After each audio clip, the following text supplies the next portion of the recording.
Well, hello YouTube subscribers. Got a little tip about there being an old donkey out here on a wooden sled and out here in the bushes. So I walked out here and sure enough, that's an old loading donkey, I think. I'm gonna guess that it was used in the old Georgia Pacific reload that's probably about 300 yards or so right ahead of me there. And probably when they closed that down, oh gosh, 50 plus, 60 years ago, they might have just towed it out here and left it here.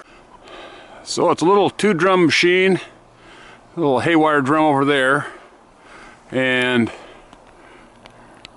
right there is the instrument panel. Not much of an instrument panel, but it says Skagit on it, so this must be a Skagit hoist or donkey or yarder or whatever you want to call it. All of those things. Anyway, let's go up here and take a little closer look. So this would be the side on which the operator would sit.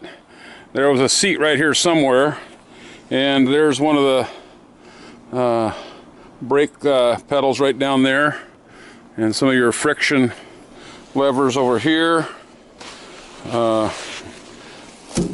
Not much there anymore. And probably your throttle right here. Or actually, you know what that was? That's the gear shift. And I'll show you over there on the other side in just a moment.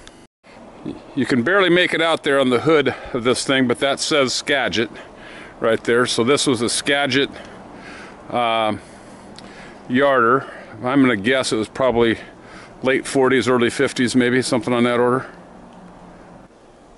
And the motor here looks to be an old Ford V8, probably a 272 I'm guessing, something like that. I think the 292s were a little bit later. But it's got a 2-barrel carburetor on it, or a single-barrel carburetor.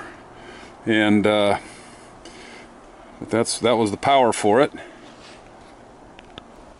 So there's another view. That's a transmission bolted onto it. I'm not sure if that's a 3-speed or an old 4-speed transmission, but it's also missing the there'd be a gear that would come off the end of that transmission right there and come out so that this chain, that chain right there, would come up around a gear that would be on the end of the transmission there to turn the drums when the frictions were engaged. And here's this is on the straw line drum here. This is an old brake band that would have been the adjusting mechanism right there. Relined a few of those as a kid in my dad's shop, as well as the friction bands. But let's see, I just looked over here, and it looks right there, looks to be a manufacturer's tag, so we're going to try to clean that up a little bit and see what it says.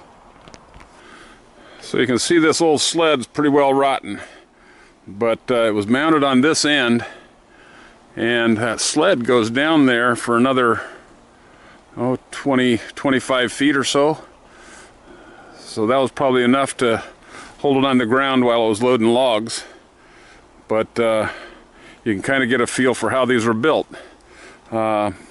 They're basically 2 logs that were, the ends were sniped off so that they could slide them, and like a sled, and then bolted, some cross members are bolted to it, and the yarder set on top and bolted down to it. You can see some of the bolts there that bolt that down into the sled.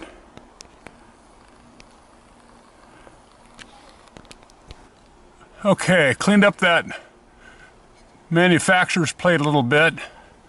Definitely a Skagit yarder, made by Skagit Steel Iron Works, Cedar Woolley, Washington. Doesn't say the date, but it's the model right there in the upper right you can see is B30, and you can barely make it out there, but it says the serial number was 1108. So this was number 1108 that was made, I guess. God only knows how many of these they made. But anyway, So there you go. An old Skagit B30 has seen its days, and like I said, this one I believe was the loading machine that they used at the Georgia Pacific Reload, and had an old heel boom on a spar tree that they loaded railroad cars with. So anyway, hope you find this of interest. Don't forget to subscribe and comment. Hope you enjoyed the video. Take care.